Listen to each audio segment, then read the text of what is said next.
ரதங்களிலிருந்து உருளைகள் கலலவும் அவர்கள் தங்கள் ரதங்களை வருத்தத்தோடவும் நடத்தவும் பண்ணுகிறார். தேவன் இஸ்ரவேலுக்காக யுத்தம் பண்ணுவேன்னு சொல்லிட்டு எகிப்தியரை பின்தொடர அனுமதிக்கிறாங்க. அனுமதிச்சுட்டு ரொம்ப பக்கத்துல வர வச்சுட்டு ஏன் உருளைகளை மட்டும் கலண்டு போக பண்ணணும், அவர்கள் கடலில் வைத்துதான் கொள்ளணும் அப்படின்னா எகிப்தியரை கொஞ்சம் லேட்டா வர வச்சு இஸ்ரவேல் ஜனங்கள் கரையேறினவுடன் எகிப்தியரை அழைத்திருக்கலாம். இதுல இருந்து ஒண்ணு தெளிவா தெரியுது, தேவனுக்கு எகிப்தியரை கொல்லணும்னு மாத்திரம் என்னல்ல, அவர்களை வருத்தப்படுத்தி கஷ்டப்படுத்தி கொல்லணும். ஏன் இப்படி பண்றாங்கன்னா அதுவும் இதே இஸ்ரவேல் ஜனங்களுக்காகத்தான். அவர்கள் தான் தேவனிடம் சொன்னாங்க, நீங்க தான் நியாயம் தீர்க்கணும்.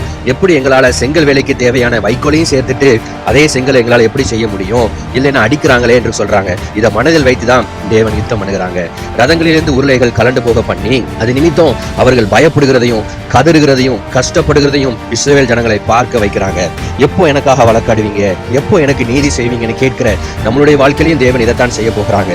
ஒருவேளை நெருங்கி வருகிறது போல தெரியலாம், ஆனாலும் ஏற்ற வேளையில் அவருடைய கால்கள் தள்ளாடும். எல்லாவற்றையும் நினைவில் வைத்திருக்கிற தேவன் தான் நமக்காக யுத்தம் பண்ண போகிறாங்க.